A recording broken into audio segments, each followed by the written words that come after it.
안녕하십니까. 성기영의 경제쇼 아나운서 성기영입니다.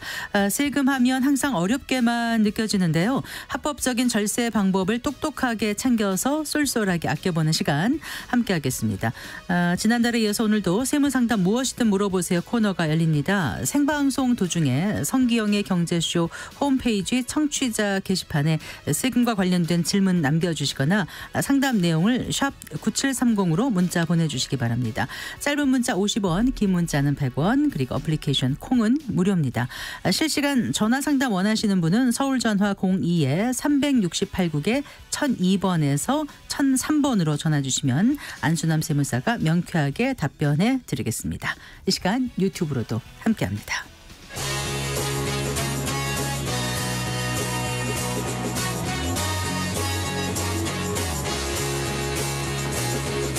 경제 시야를 넓혀드립니다.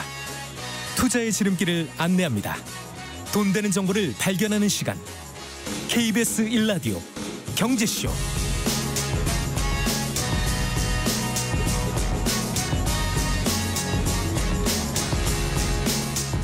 먼저 오늘의 주요 경제 뉴스부터 살펴보겠습니다. 경제 뉴스 브리핑 손석우 경제평론가와 함께합니다. 어서 나오십시오. 안녕하십니까. 안녕하세요. 자, 티몬 위메프의 미정산 사태가 네. 다른 계열사로까지 확산되고 있다면서요? 네, 지금 모그룹이 이제 Q10이 보유하고 있는 계열사들이 티몬 위메프 말고도 많아요. 여러 이제 이커머스 업체들을 공격적으로 인수를 했는데 그 중에서 보면 지금 문제가 발생한 게 인터파크 커머스, 네. 또 AK몰도 지금 정산이 중단되는 상황이 발생을 했습니다. 네. 인터파크 커머스의 경우에는 어제 저녁에 판매자들에게 일부 이제 그 결제 대행사 피지사가 결제 대금 지급을 보류하면서 판매 대금 정산이 지연됐다 이렇게 공지를 했고요. 네. 이 영향은 이제 티몬 위메프 사태가 영향을 미쳤다는 설명도 내놓은 것으로 전해졌습니다. 네. 그러니까 대금 정산이 지연되니까 지금 거래를 중단하는 업체들도 많아지고 있습니다. 그래서 국내 최대 도서 업체죠. 교보문고 같은 경우는 인터파크 그 도서와 거래를 중단을 한 상태고요. 네, 네. 또 인터파크 쇼핑에 보면 이제 브랜드관들이 이제 운영되고 있는데 이런 데에는 보통 이제 대기업 계열의 유통업체들이 많이 입점해 있어요. 그래서 뭐 롯데백화점이라든지 GS샵, CJ 온스타일 같은 이런 주요 유통 입점사들도 현재 판매를 중단한 상태고요. 네. 어제 그 국회 정무위원회 긴급 현안 질의에서 구영배 Q10 대표가 인터파크나 AK몰도 정산이 중단될 수 있다 이런 이야기를 어제 했었어요. 네. 그러니까 지금 구 대표의 발언이 계속 현실화되고 있는 그런 모양새입니다. 소비자들 입장에서도 지금 이미 구매한 상품을 제대로 사용하지 못하게 되거나 또 환불도 제대로 이루어지지 않을 것을 지금 우려하고 있기 때문에 네. 이런 Q10 계열의 이커머스 업체들의 속속 이탈을 하고 있고 아마 상황이 개선되지 않는 이상 이런 추세는 가속화될 가능성이 높습니다. 말 그대로 사면 초과에 내몰리고 있는 상황입니다. 네, 이런 가운데 기업회생 신청한 티몬과 위메프가 뭐 정상화를 위해서 노력하겠다 이런 입장을 내놨다고요? 네. 티몬과 이메프 지난 29일 오후였죠. 법원에 기업회생을 신청을 했고 이제 어제부로 법원으로부터 보전 처분 또 포괄적 금지 명령을 받았습니다. 네. 이에 따라서 이 두 회사의 자산과 채권 동결됐어요. 그러니까 티몬과 이메프가 오늘 홈페이지에 공지문을 올렸습니다. 그래서 기업회생과 관련된 입장문이었는데 법원의 통제 감독하에 영업을 정상화하겠다. 채권자들의 피해를 보상하도록 최선의 노력을 기울이겠다. 이렇게 밝혔습니다. 자, 그런데 이걸 뭐 고지고대로 받아들이기가 힘든 게 그 기업회생 절차에 따라서 이제 진행되는 상황들에 대해 설명을 했거든요. 그러니까 보전 처분을 받았기 때문에 당분간 재산을 처분하거나 채무자에 대한 변제를 할 수 없게 됐다. 네. 포괄적 금지 명령에 따라서 채권자들이 강제 집행을 하거나 가압류를 하거나 가처분 또는 담보권 실행을 위한 경매 절차 할 수 없게 됐다. 이런 부분도 알렸거든요. 네. 그러니까 참 피해 보상을 위해서 노력하겠다는 입장을 내놨다가 지금 몇 시간 만에 기업회생을 신청해서 채권 채무를 동결하는 회사의 행위가 사실 이런 흐름들을 보면 소비자나 입점업체들에 대한 기만이다. 이런 논란과 비판이 여전한 상태고요. 말씀드린 대로 이제 개별 채권자들은 법원에 일단 기업회생 신청 후에 포괄적 금지 명령이 났기 때문에 네네. 소송도 제기할 수 없어요. 그렇더라고요. 네, 기존의 강제 집행 절차도 중단이 되고요. 그리고 이제 티몬과 이메프가 피해 고객들에게 좀 환불을 진행하거나 협력업체 대금을 지급하는 것도 이제는 법원에 허가를 받아야 되는 그런 상황입니다. 네. 자, 다른 얘기 해볼까요? 산업생산 지표가 지난달 그 2달 연속 뒷걸음질 쳤다고요? 6월 네. 산업활동 동향이 나온 거죠? 맞습니다. 네. 6월 산업활동 동향 통계청이 발표를 했고요. 지난달 전산업 생산 지수를 보면 113.1로 전월보다 0.1%가 감소를 했습니다. 이 전산업 생산 흐름을 보면 작년 11월부터 넉 달 연속 증가세가 이어지다가 3월에 또 마이너스로 전환했다가 4월에 다시 반등했다가 5월에 다시 또 감소세로 돌아섰거든요. 네. 왔다 갔다 하면서 좀 울퉁불퉁한 흐름을 지금 보이고 있어요. 그래서 2분기 전체를 놓고 보면 전분기보다 0.3%가 줄었습니다. 네. 그래서 이제 6분기 만에 감소 전환을 한 거고요. 전산업 생산에서 이제 가중치가 가장 큰 분야가 역시 그 제조업 중심의 강공업 그리고 또 서비스업 이렇게 해당되는데 반도체 수출은 지금 계속해서 늘고 있지 않습니까? 이 영향으로 반도체 생산이 포함된 광공업 생산은 전월 대비 0.5%가 증가를 했습니다. 네. 그래서 반도체 생산만 보면 전월 대비 8.1% 이렇게 큰 폭으로 증가한 것으로 나타났고요. 서비스업 생산도 금융, 보험, 부동산 쪽에서 호조를 보이면서 전월 대비 0.2% 증가를 했습니다. 네. 근데 이제 어디서 줄었나 봤더니 공공행정, 건설업 등에서 이제 전월보다 생산이 감소를 해서 전체 지표는 소폭 내려가는 겁니다. 정리를 해보면 반도체 분야가 전체 산업 생산을 견인하고 있는데 반도체 분야만 뜨거운 거예요. 그러니까 제조업 내에서도 온도차가 좀 있다라는 얘기가 되겠고 네. 내수와 관련한 서비스업, 부동산 분야는 여전히 좀 뚜렷한 회복세를 보이지 못하고 있다. 이렇게 네. 볼 수 있겠습니다. 소비 투자는 어땠습니까? 그 지난 5월인가는 그 생산과 함께 소비 투자도 동반 뒷걸음질 쳤던 네. 걸로 기억하는데요. 맞습니다. 그래서 트리플 감소였죠. 예. 그러니까 반등을 소비나 투자는 했어요. 하지만 여전히 부진한 흐름이다 이렇게 볼 수 있는데 소비 지표인 소매 판매를 보면 전월보다 1% 늘었는데 이게 1년 전 수치와 비교해 보면 여전히 3.6% 감소를 한 거고요. 네. 2분기 전체로 보면 또 0.8%가 줄었습니다. 설비 투자에 대한 걸 보면 전월보다 4.3% 반등을 했습니다. 그런데 역시 1년 전보다는 2.7% 감소를 했고요. 네. 현재 경기를 판단하는 동행종합지수 순환변동치 98.7 전월 대비 0.1포인트 하락을 해서 넉 달 연속 내림세 이어갔고요. 반면에 앞으로의 경기 변동을 예측하는 선행종합지수 순환변동치는 또 전월 대비 2포인트 상승하는 모습을 0.2포인트. 네. 2포인트입니다. 네. 하반기 지금 경제성장이 내수회복에 달렸다는 말 참 많이 하잖아요. 그런데 저는 최근에 이제 티몬 IMF 사태가 좀 매우 뼈아프게 작용을 하지 않을까 걱정이 됩니다. 예. 여름 휴가철이지 않습니까? 그래서 소비 심리에도 영향을 미칠 것으로 보이는데 티몬 IMF 통해서 이런 뭐 여행 상품이나 시설 이용권, 숙박권 이런 것들 구매 많이 하거든요. 그래서 이들이 여행을 못 가는 경우도 많이 있지만 여행을 가서 사실 2, 3차 소비를 또 추가적으로 일으키는 것도 있기 때문에 네. 이런 것들이 좀 소비 심리에 하반기 적지 않은 영향을 미치지 않을까 걱정이 됩니다. 네. 자, 한국부동산원 청약 홈페이지가 마비될 정도로 많은 네. 사람들이 지난 이틀 동안 청약 경쟁에 뛰어들었었는데 네.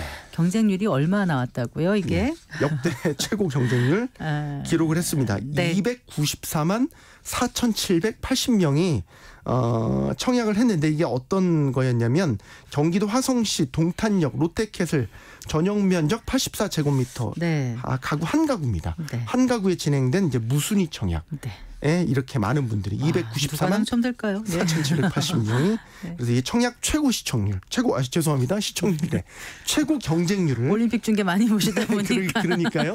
무순위 기준으로 청약 최고 경쟁률을 네. 기록을 한 겁니다. 네. 기존의 역대 최고 경쟁률이 작년 6월에 청약을 진행했던 서울 동작구의 흑석차이였는데 네. 당시 두 가구 모집에 93만 4,800여 명이 신청을 했거든요. 네. 그러니까 이를 몇 배나 압도하는 몇 배나 뛰어넘는 정말 압도적인 최고 기록을 세웠다. 이렇게 볼 수 있고요. 왜 이런 청약 광풍이 불었나? 일단 이게 무순이니까 네. 누구나 다 신청할 수 있으니까 네. 그런 영향도 있지만 주변 시세보다 확실히 싼 분양가가 책정이 됐기 때문입니다. 네. 아까 84제곱미터 기준으로 4억 8,200만 원의 분양가가 책정됐거든요. 같은 전용 면적 84제곱미터 작년 10월에 이게 16억 2천만 원에 거래된 바가 있어요. 그러면 단순히 따져보면 일단은 10억 원 이상 일단 시세 차익을 기대할 수 있다라는 거죠. 로또를 붙여도 전혀 틀리지 않죠. 네. 한편 또 같은 날 1순위 서울 지역 청약을 받았던 서울 서초구 반포동 레미안 원펜타스 178가구 모집에 93,864명이 신청을 했습니다. 527.3대 1을 기록을 했는데 이것도 되게 높은 경쟁률인데 워낙 동탄 그 지구가 워낙 압도적인 경쟁률을 기록을 해서 높아 보이지 않네요. 상대적으로. 그런데 이런 뜨거운 청약 열기는 정말 일부 지역에만 국한되는 것 같고 뭐 경기도 외곽이라든가 이런 데는 미분양이 계속 쌓여만 간다면서요. 예, 오늘 국토교통부가 6월 주택 통계를 발표했는데 여기에서 이제 전국 미분양 주택을 보니까 74,037가구로 집계가 됐습니다. 그래서 1,908가구가 한 달 전보다 더 늘었고요. 지역별로 보면 서울, 인천, 부산 같은 이런 지역은 미분양이 감소를 했는데 경기도 지역의 미분양이 1,000가구 이상 늘었어요. 그래요. 이로써 이제 지난달 말 기준으로 봤었을 때 총 미분양 가구 수 경기도가 9,956가구, 7년 만에 최대치로 늘어난 거고요. 또 전체 광역시도 가운데서도 가장 많았습니다. 네. 지금 경기도 안에서도 평택이나 안성 지역에 미분양이 급증한 것으로 나타났는데 이 두 지역에서 경기도 미분양의 40%가 몰려 있었습니다. 네. 분양시장에서도 이처럼 지역별 양극화 점점 더 극심해지고 있다고 볼 수 있는데 지난 상반기에 사실 정부가 미분양 주택 해소 방안 내놨는데 전혀 효과를 내지 못하고 있는 그런 상황입니다. 네, 알겠습니다. 잘 들었습니다. 고맙습니다. 고맙습니다. 경제뉴스 브리핑 손석무 경제평론가와 함께했습니다.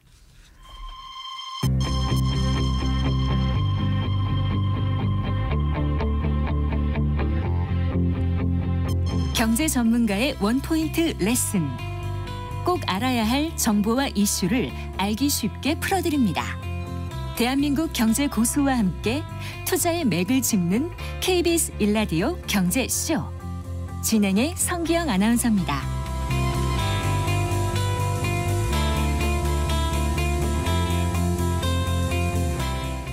네, 세무상담 무엇이든 물어보세요 코너 순서입니다. 생방송 도중에 성기영의 경제쇼 홈페이지 청취자 게시판에 세금과 관련한 질문 남겨주시거나 상담 내용을 샵 9730으로 문자 보내주시기 바랍니다.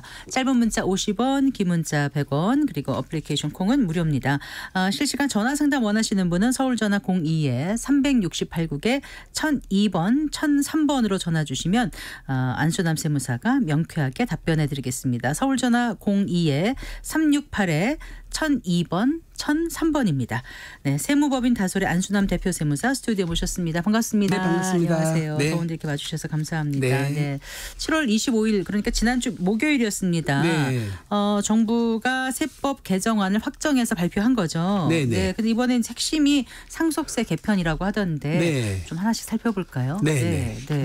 일단 어떻게 바뀐 거죠? 공제가 이제 지금 공제액을 네. 인상을 했는데 네. 통상적으로 공제 그러면 일괄 공제하고 배우자 공제가 있는데 네. 배우자 공제 쪽은 손을 안 댔고요. 일괄 공제에서 기초 공제는 이어 그대로 놔두고 네. 자녀 공제 1인당 5천만 원을 네. 1인당 5억으로 10배를 공제를 10배를 했습니다. 갑자기. 네. 네. 그리고 이제 인원수 제한 없이 그렇게 공제를 해준 걸로 하고 배우자 네. 공제는 손을 안 댔습니다. 배우자 공제라든가 일반 공제가 좀 올라갈 거라고 예상을 시장에서 좀 그렇게 기대를 했었죠. 네. 그랬는데 네. 전혀 다르게 나왔네요. 그건 손을 안 댔고요. 그다음에 이제 지금 그 세율이 좀 낮아져야 된다 해서 네. 글로벌 스탠드가 명목 소율이 한 26%니까 네.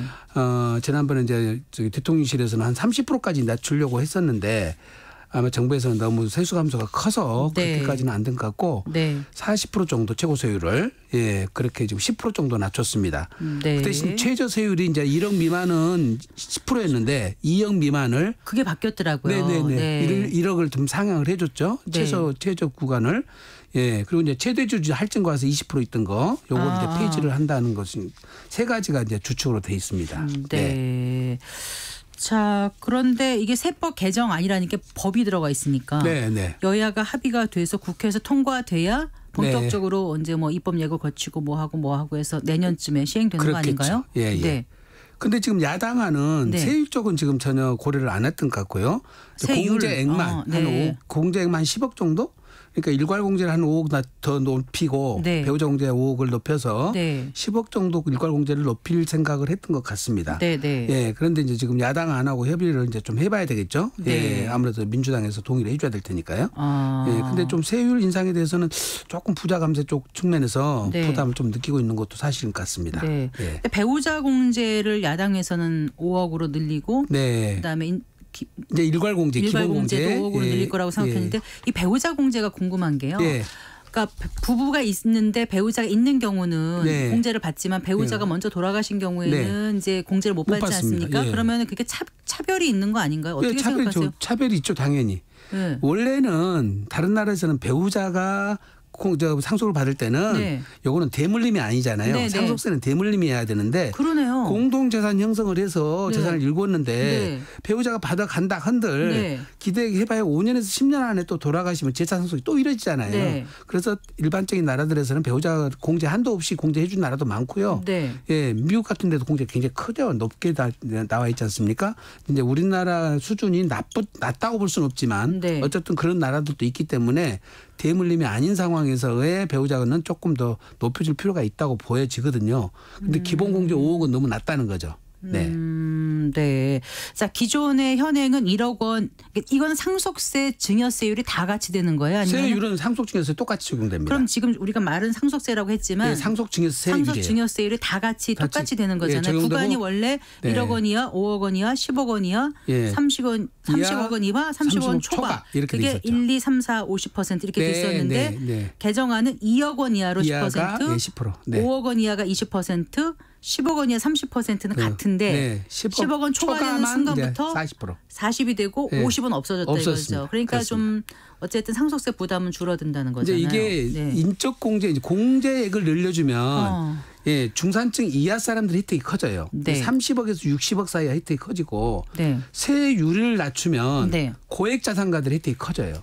근데 중산층을 얼마로 보는 건데요, 근데 이제 대표님? 통상적으로 좀 타켓이 저희들이 네. 봤을 때는 30억에서 60억 사이. 그렇게 중산층이 이렇게 돈이 많은가요? 이쪽에 이제 인구가 과세 대상 인구가 좀 많으니까 그렇게요. 그쪽을 낮춰주고 네. 세액 부담을 줄여주려고 타켓을 삼아서. 네. 근데 이제 공제만 늘려주면은 네. 또 저기 이제 고액 자산가들에 대한 혜택이 줄어버리니까 네. 그쪽도 좀 고려를 해서 예. 그 세율도 좀 조정을 한 것 같습니다. 정반에는. 네. 절세 효과가 어느 정도 된다고 지금 얘기들 하던가요? 통상적으로 저희들이 시뮬레이션 해보니까요. 네. 30억 기준에서 네. 자녀가 한 명 있을 때는 네. 1억 5천 있던 상속세가 8천으로 줄어드니까 7천만 원 정도 줄어들어요. 네. 효과가 크지 않은데 자녀가 3명 있으면 네. 4억 4천이던 상속세가 예. 4천만 원으로 줄어들어서 와. 90% 절세 효과가 생겨요.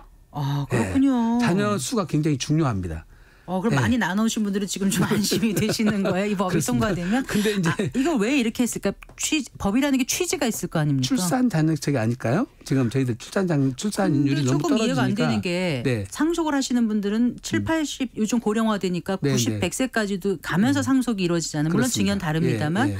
근데 그분들이 추가로 아이를 낳아서 이게, 네. 이게 출산 직접적 출산 장려 정책은 안 아닌 것 되기 같고. 때문에 조금 네. 이제 그런 부분에 대해서 3, 40대가 아이를 낳는다 하더라도 그때는 상속할 수 있는 상속이 나이가 아니니까. 아니고, 예. 그럼 누구를 위해서 출산장 직접적 효과는 떨어질 것이다. 네. 그래서 저희도 이제 시장에서 하는 얘기들은 네. 오히려 손자녀들한테 공제 혜택을 주는 것이 네. 효과가 더 있지. 네. 예, 자녀들을 이렇게 올려주는 것은 직접적 효과는 없다고 보여지는 거예요. 사실은. 예. 알겠습니다. 네. 종합부동산세 폐지하겠다. 이 부분은 좀 빠진 것 같죠? 네. 폐지까지는 어렵다 하더라도 예, 자산세 통합해서 운영하려고 했던 것 같은데 지금 이제 지방 재정 교부금 때문에 이것이 감소가 일어나니까 손을 못 댄 것 같고요. 네. 야당에서는 아마 1주택자에 대해서는 네. 뭔가 실수요자에 대해서는 조금 조절이 될 것 같다는 생각이 듭니다. 네. 야당에서. 야당에서 제안을 해가지고 네. 협의를 하지 않겠냐 생각이 들겠습니다. 네, 서울전화 02에 368국에 1002번, 1003번으로 전화 주시면 되겠습니다. 02368에 1002번, 1003번으로 전화 주시면 안수남 세무사께서 명쾌하게 답변해 드리겠습니다. 네, 전화 연결돼 있습니다. 여보세요? 네, 여보세요? 네, 말씀해 주실까요? 네, 선생님. 제가 2015년에 네. 저희 아버님이 돌아가실 때 상가주택을 4분의 1을 상속을 받았어요. 형제간이 예. 나눠서요. 예. 근데 원래 지방은 1억 원 이하면 주택수에 포함 안 된다고 했는데 예. 상속 지분도 1억 원 이하면 주택수에 포함이 안 되나요? 이제 법을 다 모르셔서 그러시는데 그게 지방의 1억 이하는 안 된다 이 뜻은 취득세에서 하는 얘기예요.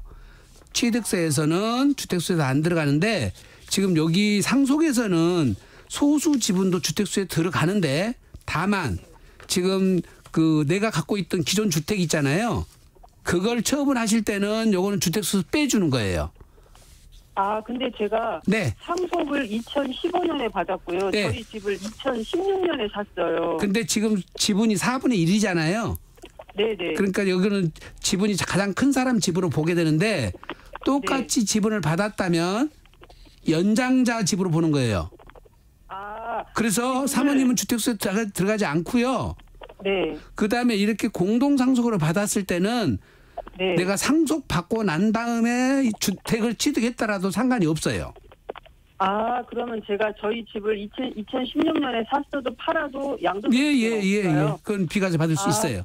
아, 네. 네, 감사합니다. 단독 상속을 받으신 분들은 기존 주택을 갖고 있는 상태에서 상속을 받아야 되거든요. 네. 근데 이제 지금 이분은 공동 상속을 받으면서 네. 소수 지분을 받았기 때문에 네. 상속 받고 난 다음에 산 집도 혜택을 주는 거예요. 아, 그래서 상속 때 알겠습니다. 굉장히 혜택이 어렵습니다. 그게 합리적인 것 같아요. 그렇죠. 네, 전체를 그렇습니다. 다 받은 게 아니라 일부 소수 지분 받았는데 그렇습니다. 그것 예. 때문에 그래서 불이익을 지금 받을 가장 수 큰 사람 걸로 없으니까. 보기 때문에 그는 집이 없다고 보는 거죠. 네, 알겠습니다.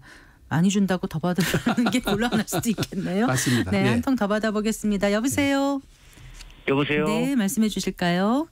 아, 예, 세무사님 수고 많으십니다. 네, 감사합니다. 예, 주택 재개발 지역에 1995년 4월에 2억 4,500을 주고 단독주택을 매입하고 예, 96년 12월 13일에 분양을 받고 예, 99년 12월에 아파트에 입주를 했습니다. 예, 근데 그 단독주택을 2억 4,500에 주고 사고 예, 이거 평가받은 게 1억 4,700에 평가를 받았어요. 예, 그럼 약 1억 원 차이가 나는데 예, 이 금액은 나중에 양도시에 네.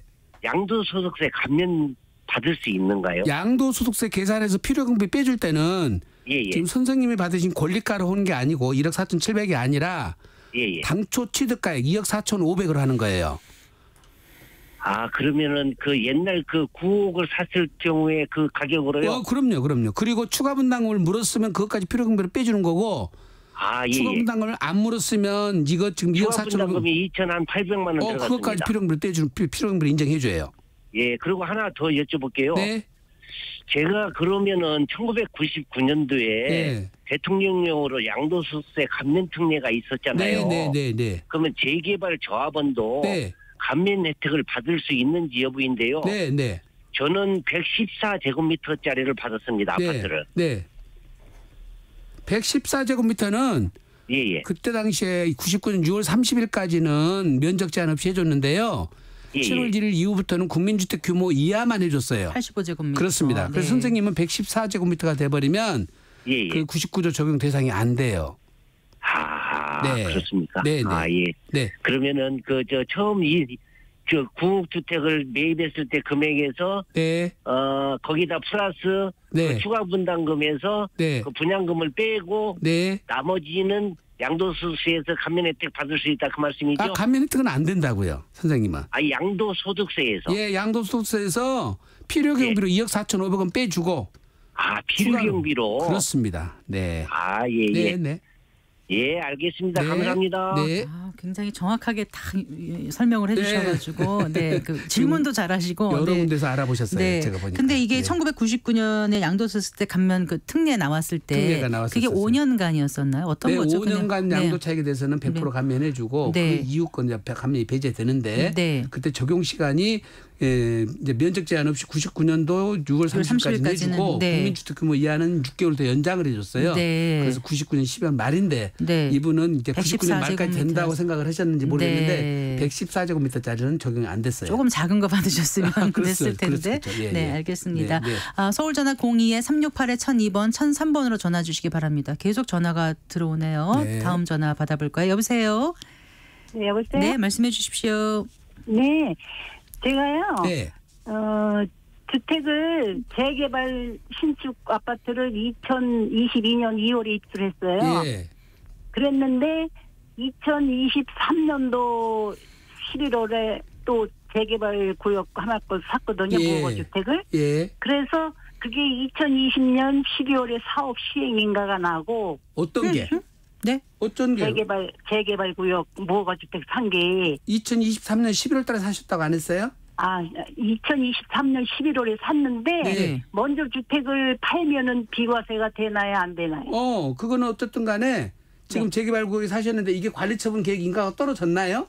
네네, 떨어졌어요. 관리처분 인가가 22년 5월에 떨어졌어요. 5월에 떨어진 상태인데 23년 11월에 사셨다는 거잖아요. 네네네. 그러면 조합은 입주권 상태에서 사신 거예요. 네, 근데 그게 이제 집은 조합원인데 무허가 주택이더라고요. 무허가 주택이 망정.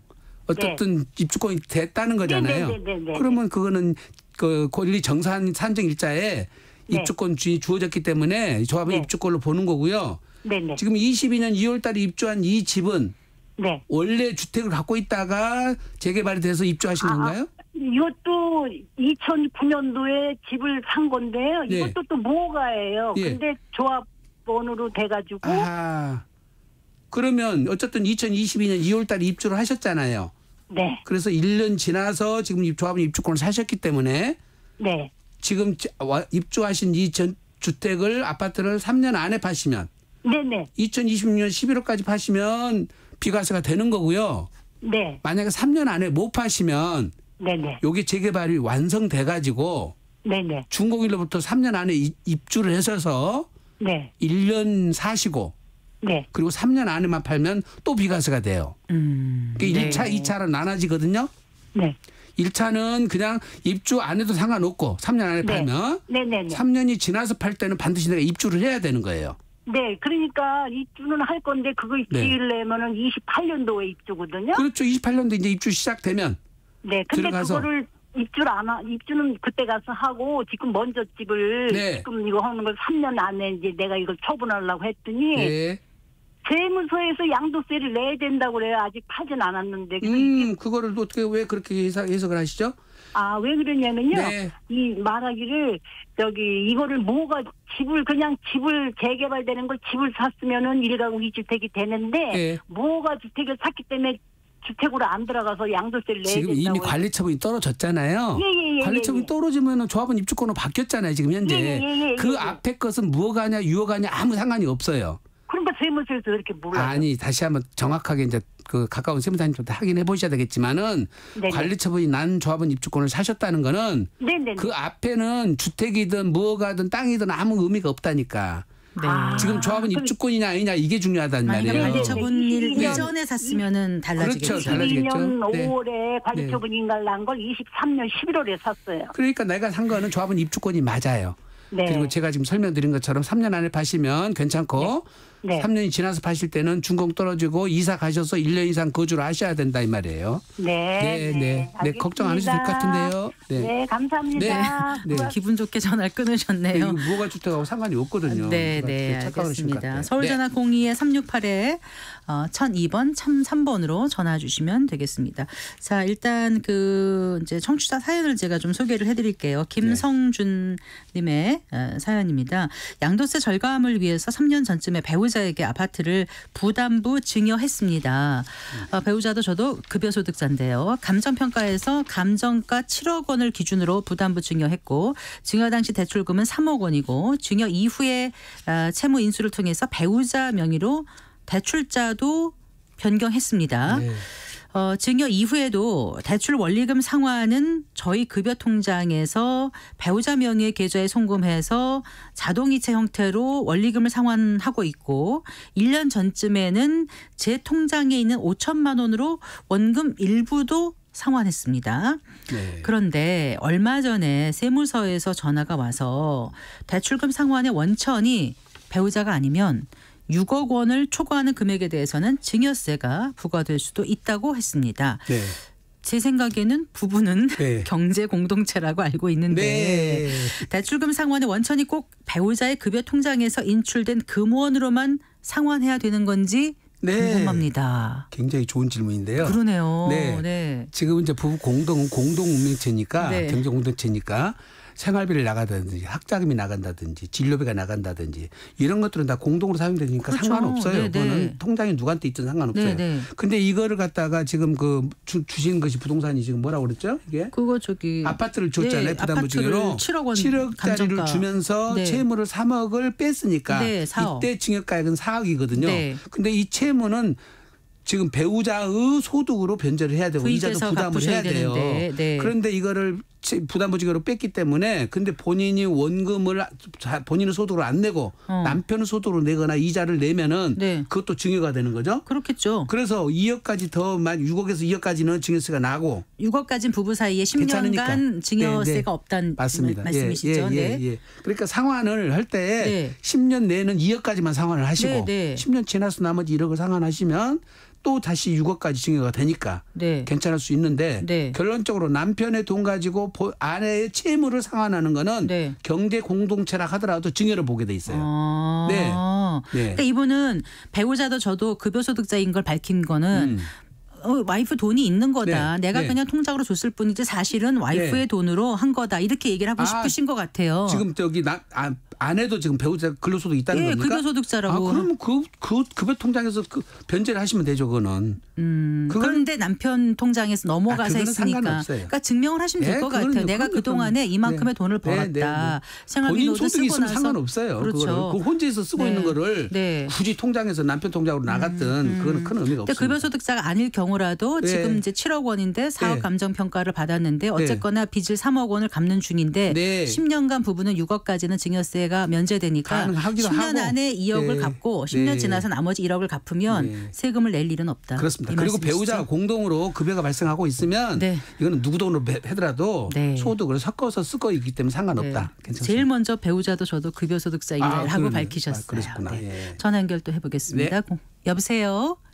네네. 네, 말씀해 주실까요? 세무 상담 원했는데요. 네, 말씀하세요. 저 세무 상담 연결됐습니다, 전화로. 예. 네. 지금 광주에서 지금 아파트 조그마한 거 하나 지금 살고 있고요. 예. 용산 청파동에 가서 지금 재건축을 지금 시공 중이에요. 예. 근데 이제 그 중에서 이제 살고 있는 집은 어떻게 팔고 어떻게 할 수도 없고. 예.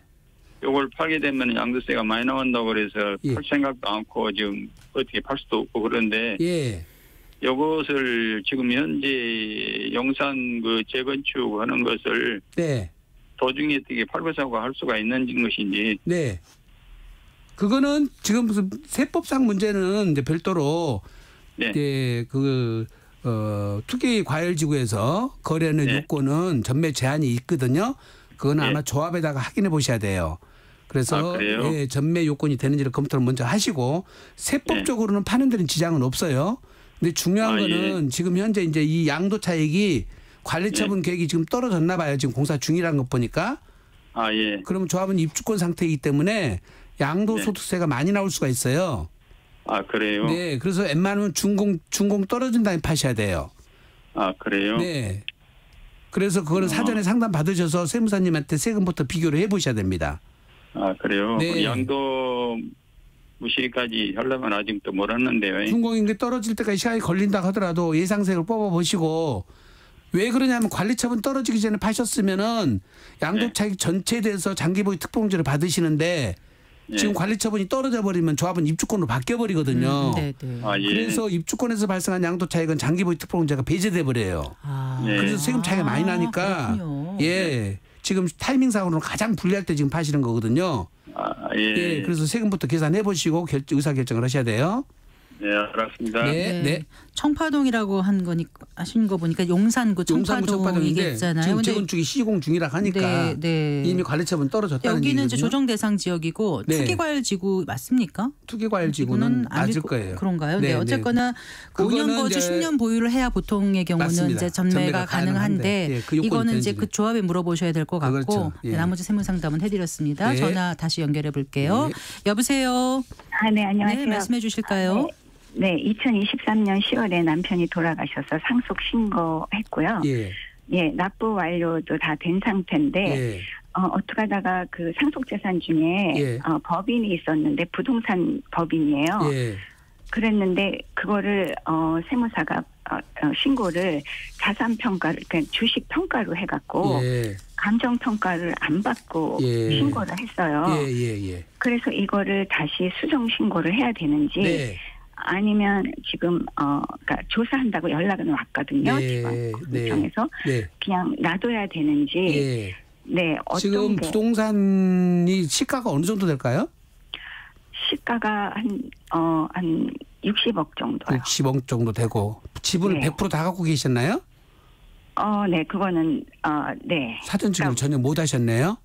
네. 네. 그러니까 근데 그 원래 법인이 그러니까 형제끼리 남편의 형제끼리 갖고 있는 거라 반반씩 있는 거예요. 아, 예. 네, 그러니까 남편분 지분만 따졌을 때 60억이라는 뜻입니까? 네.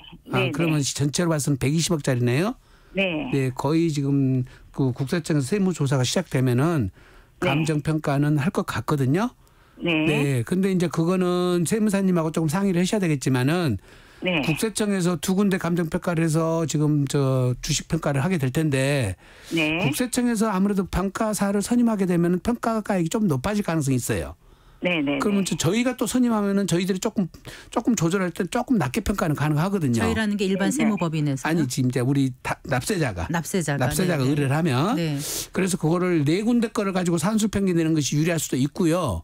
네. 지금 여기 이제 감정평가 문제는 가지고 지금 소송 중에 있어요. 사실은 국세청하고 납세자하고 대립관계 있습니다. 네. 그래서 이거를 우리가 이제 법적 안정성이 없이 지금 시행령도 규정 안 해놓고 사무처리 규정 가지고 운영을 하고 있다 보니까 지금 납세자들이 이걸 좀 안 받아들이고 있거든요. 그래서 어떤 경우는 지금 1심에서 납세자들이 이기고 있기 때문에 세무사님은 조금 상담이 좀 필요할 것 같습니다. 케이스를 이제 보고 우리가 평가를 안 하고 온전하게 세무서 평가를 하게 되면은 세금 추징 당하면 일단 그걸 놓고 세금을 내놓고 나서 불복을 한번 해보시는 것도 대안이거든요. 아니면 지금 이제 감정평가를 받아서 다시 수정 신고를 하는 게 어떨까요? 굳이 지금 그러실 필요는 없을 것 같아요. 그럴 필요는 없고요. 네. 이런 게 들어오면 보통 몇 년 동안에 그 결말을 내야 되는 거예요? 아니 이제 원래는 신고기한으로부터 9개월 안에 결정 기간 안에 이것이 감정평가 하고 안 하고가 결정이 나야 되는데 신고기한 나서 9개월이 아직 경과 안 됐거든요. 그 사이에 있으세요. 그렇게 조사를 나와서 이제 감정평가를 할 것인지 안 할 것인지 이제 결정을 하겠지만 이미 국세청에서는 내부적으로 정해져 있을 거예요. 어느 정도 평가를 해라 마라 하고 조사자들한테 내려와 있어서 조사자들도 선택권이 별로 없을 거예요. 그래요? 그럼 만약에 혹시 뭐 자진 그때 세금을 다시 이제 추가 세금을 내잖아요. 그러면 3% 자진 신고 공제해 준 거는 다시 이렇게 토해내야 되는 건가요? 아니 그거는 상관없습니다. 그 금액까지는 공제가 되는 거고 추가되는 세금에 대해서는 공제도 없지만 가산세도 없어요. 가산세가 없어요. 그러니까 어차피 낼 세금이었으니까 우리가 신고기한 내 굳이 감정평가 안 했다고 그래서 불이익은 없습니다. 오히려 지금 신고기한 지나서 감정평가에서 과세가 이루어지면 우리는 다퉈볼 수라도 있죠. 싸워볼 수라도 있죠. 근데 한 가지만요. 그럼 오히려 그냥 감정평가를 지금 받아서 저희가 두 군데 받아서 그 자료를 갖고 있으면 어떨까요? 지금 하지 마시고 세무사님이 이제 다음 조사가 시작되면 수임받은 세무사님께 상의를 하셔요. 알겠습니다. 감사합니다. 세무법인 다솔의 안순남 대표 세무사와 함께 세무상담 무엇이든 물어보세요. 진행해드리고 있습니다.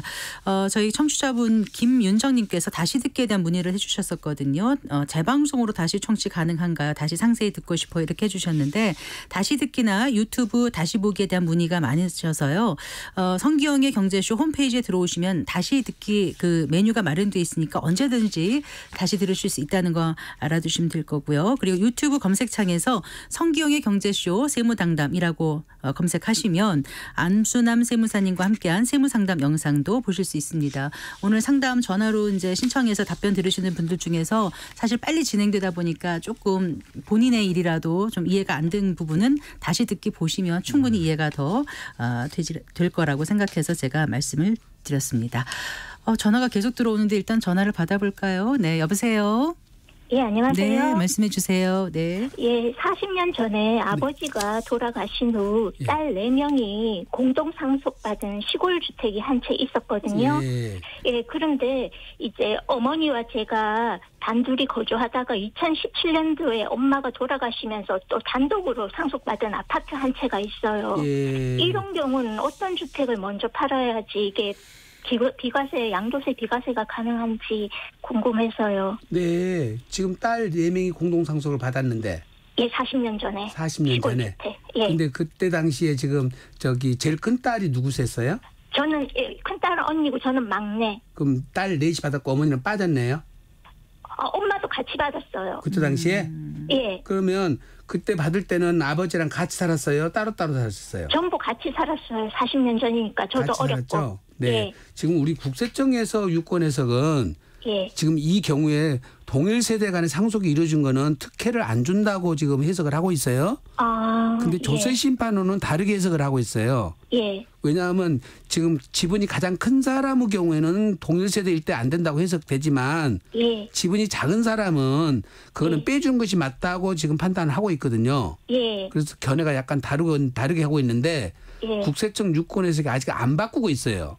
예. 그러다 보니까 담당자는 과세를 하려고 할 수도 있어요. 네. 그래서 어머니한테 상속받은 2017년도 이 주택은 예. 원칙적으로 공동 상속받은 이 주택은 주택수에서 빼줘야 맞거든요. 예. 그래서 비과세를 해주는 것이 맞는데 예. 그런 국세청 해석과 지금 심판원의 견해가 다르고 있으니까 조금 세무사님한테 견해를 상담 받아보시되 예. 이게 시골집이라는 게 크지 않잖아요, 사실은. 그러니까 가액을 여쭤보고 싶었어요. 네, 크지도 않다면은 요거를 다른 형제간한테 증여를 해버리거나 이 집을 내 걸 없애버리면 완벽하거든요. 예. 예. 그럼 매매를 하시든지 증여를 하시든지 그런데 정리를 하시면. 첫 사연자 아까 상담 내용에서 공동상속주택은 제일 연장자를 주택 소유자로 본다고 하셨잖아요. 맞습니다. 예. 그러면 제 주택이 아닌데도 엄마하고 아까 제가 말씀드렸잖아요. 예. 이게 동일 세대가 아닌 경우에는 세제 혜택을 받는데 동일 세대로 또 들어가 버리면 국세청 생각 해석하고 조세심판원 해석이 지금 달리 하고 있으니 저희들은 조세심판원 해석이 더 맞다고는 생각되지만 일단 과세가 이루어지면 또 싸워야 되잖아요. 그래서 기존 시골집을 정리를 하시면 그런 복잡한 일은 안 생길 것 같다 이 말씀이에요. 네. 감사합니다. 네. 자, 이번에는 애청자 L2566 레오님이신가 봐요. 레오66님께서 문의해 주신 내용입니다.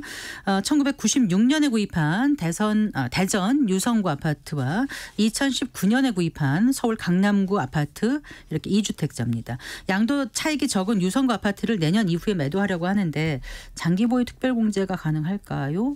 가능하면 몇 %가 되는지 궁금합니다. 참고로 유성구 아파트는 실거주하지 않았습니다. 이렇게 보내주셨거든요. 그리고 지금 현재는 다주택자 중과세 제도가 유예되고 있고요. 2025년 5월 9일까지는 유예가 되고 내년 있습니다. 5월 9일까지. 내년이 넘어간다 하더라도 유성구가 조정 대상으로 지정돼서 중과세 될 것 같지는 않거든요. 대전에 급등지역은 아니니까 그렇다면은 중과세가 안 된다면 다주택자를 하더라도 장기보유 특별공제는 가능하고요. 15년 이상 보유했으니까 30%까지는 가능합니다. 거주하고 나이하고는 상관없고. 이분은 연세가 60세 이상이라고 하셨는데 상관없다는 말씀이시죠. 자, 청취자 5172번님의 질문입니다. 계속 문자를 주셨었는데 드디어 이렇게 소개를 하게 됐네요. 부산에 아파트 한 채가 있고요. 시골에 1억 미만 주택이 있습니다. 시골 주택을 민박 그러니까 펜션업으로 신고를 하게 되면 이 주택에서 제외되는지 궁금합니다. 이렇게 보내주셨어요. 좀 완벽하게 펜션으로 사용하면 완벽하게. 여기에서 누가 일부는 사람이 살고 일부는 펜션을 쓰고 이러면 안 된다는 뜻이에요. 다 전체를 펜션을 운영하고 있으면 이거는 주택수에서 빼줍니다. 근데 펜션을 사용한 근거들이 이제 뭐 홈페이지를 만들어서 홍보를 한다든지 이런 것들 근거가 나와야 되고요. 그다음에 이제 그 시골 주택 같은 경우는 그 해당 시군구에다가 신고를 해줘야 돼요. 펜션업에 사용하고 있다고. 그렇게 또 준비를 갖추시면은 비과세 받는 지장은 없습니다. 알겠습니다. 시군구니까 부산시. 구청에다 이제 시골 주택이 있는 데다 해야죠. 시골 주택 있는데. 알겠습니다. 자, 다음 사연은요. 휴대전화 끝자리 8160번 쓰시는 분입니다. 1995년도에 숙부님께서 분양 면적 10평짜리 상가를 8,200만 원 주고 매수하셨는데 사정이 있어서 조카인 제 명의로 등기했습니다. 2달 후에 숙부님께서 200만 원을 더 지불하고 제가 갖기로 했습니다. 등기할 때는 공시지가가 평당 250만 원이라 10평 값 2,500만 원으로 등기를 했는데 이 상가를 매도하면 양도세가 어떻게 될까요? 숙부님께서 최초 매수한 8,200만 원짜리 계약서는 제가 갖고 있습니다. 이 상담 신청해 오신 분들 사연 들으면 참 지금 문제는 네, 8,200만 원짜리 네. 숙부님한테 분양을 받으셨는데 네. 당신하고 계약서 쓸 때는 예. 실제로는 2,500만 원짜리 써버렸단 말이에요. 그러니까요. 그럼 네. 훨씬 더 양도 차익이 많이 생기겠네요. 그리고 숙부님이 네. 쓰고 갖고 있다는 분양 계약서는 네. 본인의 계약서가 아니기 때문에 써먹을 수가 없어요. 그러네요. 네. 그래서 이 본인이 지금 2,500만 원짜리 계약서밖에 제시를 못 하는데 네. 이 경우에는 이제 세무사님한테 가서 네. 취득가액을 내가 잘 모르니 이런 네. 사정이 있으니 환산 취득가액이 얼마 네. 잡히는지 좀 확인해 달라 그러면 네. 세법상 인정되는 취득가액이 있거든요. 네, 네. 예, 그것이 오히려 또 8,200보다 더 많을 수도 있어요. 2,500보다는 많을 것 같고. 더 많죠. 네. 그보다는 더 많죠. 네. 그러니까 이제 그거는 네. 예, 어쨌든 분양계약서는 본인 명의로 안 돼 있기 때문에 써먹을 수는 없다. 네. 예, 그래서 세무사님 한번 상담 받아보셔야 될 것 같습니다. 네. 네. 시간이 아슬아슬한데 네. 전화 하나 더 받아볼까요? 네. 여보세요. 여보세요? 네, 말씀해 주십시오. 예, 안녕하세요. 저 울산에 사는데요. 네. 그 다름이 아니라 제가 그 2008년도에 어머니가 그 자꾸 하시고 예. 그 이제 아버지하고 협의 글을 인해 가지고 상속을 받게 됐어요. 예, 건물 예. 하나를요. 예? 뭘 받았어요? 건물 상가 건물 하나 받았어요. 상가 건물이요. 예. 예, 상속을 받았는데 아버지하고 이제 협의에 의해서. 예. 근데 이제 제가 그 어머니가 이제 그 건물을 제가 알기로는 한 제 88년도인가 그때 그 매매를 하신 걸로 알고 있어요. 취득하셨어요. 예. 예, 근데 이제 제가 그거를 세금을 내려고 하니 그때는 이제 어떻게든 세금 냈는데 예. 지금 이제 제가 요거를 처분을 하려다 보니까 예. 그게 이제 그 등기 필증이나 이런 게 아무것도 없다 보니까 이제 매매가도 모르는 상황이고. 그거 취득가는요. 예. 법에 딱 정해져 있습니다. 2008년도에 예. 상속 받을 당시 평가액인데요. 예. 아마 그거는 그때 당시 공시지가하고 기준지가로 평가를 했을 거예요. 예. 예, 그거는 세법의 평가 금액이 나오기 때문에 예. 그걸 취득가로 인정받을 수가 있어요. 그러면 그 취득가를 제가 이렇게 알아볼 수 있는 방법은 아, 그거는 담당 세무사님한테 가시면 금방 확인할 수 있어요. 아, 그래요? 네네. 상속 받으실 때 네. 아니, 지금 현재 상태로 평가가 가능하니까. 지금 네. 네, 지금도 평가가 가능해요. 네. 아, 그래요? 네, 걱정 안 하셔도 됩니다. 아, 저는 이제 그게 없어가지고. 예, 없어도 상관없어요. 어쨌든 제가 이제 그거를 이제 매매를 처분하게 예. 되면은 그 어쨌든 양도소득세가 그 붙잖아요. 네. 그래가지고 그게 이제 혹시나 세금이 얼마 정도 나올지. 네, 그거는 양도가액만 주시면 세무사님이 법대로 계산해 주시니까 걱정 안 하셔도 돼요. 네. 아, 예, 알겠습니다. 네, 저희가 방송이 54분까지인데 네. 지금 52분이라서 시간상 좀 마지막 전화 들어온 걸 받을 수가 없다는 점 좀 양해 말씀 구하고요. 휴대전화 끝자리 4923번 네, 사연입니다. 재개발 지역에 1주택을 보유 중입니다. 이주하기 위해서 아내 명의로 네. 1주택을 매입해서 이사했는데 네. 언제까지 주택 하나를 팔아야 양도세가 면제되는지요? 네, 이렇게 사업주의 물어보셨어요. 인가일 이후에 네. 만약에 취득을 했다면요. 네. 준공 떨어지고 네. 3년 안에 그 아파트로 이사를 가서 네. 1년 이상 살고 3년 안에 팔아야 돼요. 네. 그래서 대체 주택을 3년 안에 팔면은 네. 그 주택도 비과세가 가능합니다. 알겠습니다. 자, 휴대전화 끝자리 8644님의 사연입니다. 2006년에 아파트를 분양받아서 현재 15년째 거주 중입니다. 부모님께서 2009년부터 단독주택에서 거주하셨는데 돌아가셔서 단독 상속을 받았습니다. 자, 아파트를 언제 매도해야 양도세가 없을까요? 매도 기간이 정해져 있습니까? 이거는 매도 기간이 상관이 없습니다. 상속받은 거라서 내 기존 주택 2006년에 취득한 주택은 네, 양도를 언제 해도 항상 비과세입니다. 알겠습니다. 네. 하나만 더 여쭤볼게요. 네. 청취자 이정옥 씨의 질문입니다. 부모님께 상속으로 받은 주택이 있습니다. 3남매 공동 명의로 돼 있고 현재 장남인 오빠가 살고 있는데요. 아파트 매매 때 이 상속받은 주택도 세금 적용이 되는 건가요? 이렇게 물어보셨어요. 상속받은 주택 그 자체도 예, 1세대 주택 판정을 똑같이 하니까 다른 집을 갖고 있는 분들은 비과세가 안 되고요. 네. 이 상속주택만 갖고 있는 분들은 요 주택 한 채로 봐서 비과세가 가능한 거죠. 그러니까 일반 주택을 내가 갖고 있는 상태에서 상속주택을 먼저 처분하면 그 상속주택은 무조건 세금을 내셔야 됩니다. 알겠습니다. 오늘도 장시간 수고 많으셨습니다. 고맙습니다. 네, 감사합니다. 세무법인 다솔의 안순남 대표 세무사와 함께했습니다. 마칠 시간인데요. 아쉬우신 분들을 위해서 8월 28일 수요일에도 안순남 세무사와 함께하는 세무상담 코너 준비합니다. 세금 관련해서 궁금한 내용 있으신 분들은 성기영의 경제쇼 홈페이지 청취자 게시판에 질문 남겨주시거나 샵 9730으로 상담 내용 문자 보내주시면 8월 28일 수요일 세무상담 무엇이든 물어보세요 코너에서 안순남 세무사가 명쾌하게 답변해 드리겠습니다. 짧은 문자 50원, 긴 문자는 100원, 그리고 어플리케이션 콩은 무료입니다. 네, 마칠 시간입니다. 성기영의 경제쇼 오늘 순서 여기까지입니다. 저는 아나운서 성기영이었습니다. 고맙습니다.